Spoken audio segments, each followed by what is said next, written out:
Assalamualaikum warahmatullahi wabarakatuh. Kami dari kelompok 16 yang beranggotakan saya Vanessa Oktaviani Aditya dan rekan saya Vika Puspita. Di sini kami akan membahas tentang perdamaian, keadilan, dan institusi yang kuat.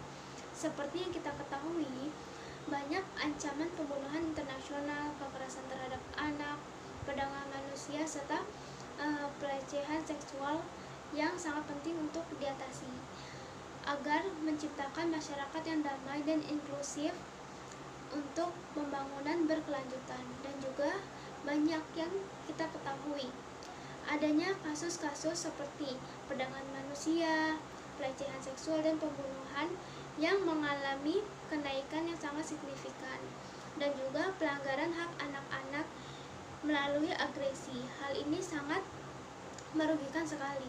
Banyak anak-anak yang putus sekolah dan bahkan banyak anak-anak yang menjadi korban kekerasan seksual.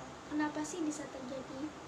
Hal ini terjadi dikarenakan kurangnya pelaporan dan kurangnya data untuk memperburuk masalah, dan juga banyaknya masyarakat yang takut untuk melaporkan karena adanya ancaman. Jadi korban yang dialami itu merasa takut. Untuk mengatasi hal ini perlu adanya peraturan yang lebih efisien dan transparan, dan juga anggaran dari pemerintah yang komprehensif dan realistis. Nah, salah satu upaya yang dapat dilakukan yaitu membuat peraturan mengenai perlindungan anak, melindungi setiap hak-hak individual, dan membentuk lembaga hak asasi manusia yang lebih independen. Dan juga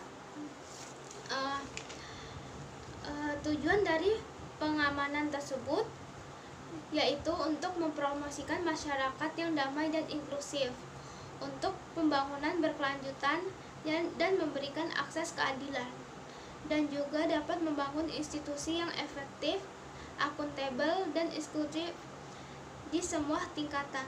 Hal ini dilakukan untuk mencapai tujuan pembangunan berkelanjutan. Untuk selanjutnya yaitu untuk mencapai kedamaian dan keadilan ini, masyarakat, pemerintah, dan komunitas itu perlu bekerja sama untuk solusi abadi, seperti untuk mengurangi kejahatan, pembunuhan, mengurangi korupsi, dan sebagainya. Nah, kejahatan ini juga dapat mengancam jiwa seseorang, akan menjatuhkan mental seseorang, dan dia tidak akan berkembang. Jadi upaya yang bisa kita lakukan yaitu untuk ini kita bisa meningkatkan kesadaran tentang kejahatan dan pentingnya untuk berdamai dan bersikap adil gitu. Nah, kesimpulan dari perdamaian, keadilan, dan institusi yang kuat ini yaitu satu, untuk mengurangi segala bentuk kekerasan, yang kedua itu mengakhiri penganiayaan, eksploitasi, dan perdagangan anak, terus yang tiga untuk mempromosikan aturan hukum, yang keempat mengurangi korupsi dan penyuapan, yang kelima itu mengembangkan lembaga yang efektif, akuntabel, dan transparan.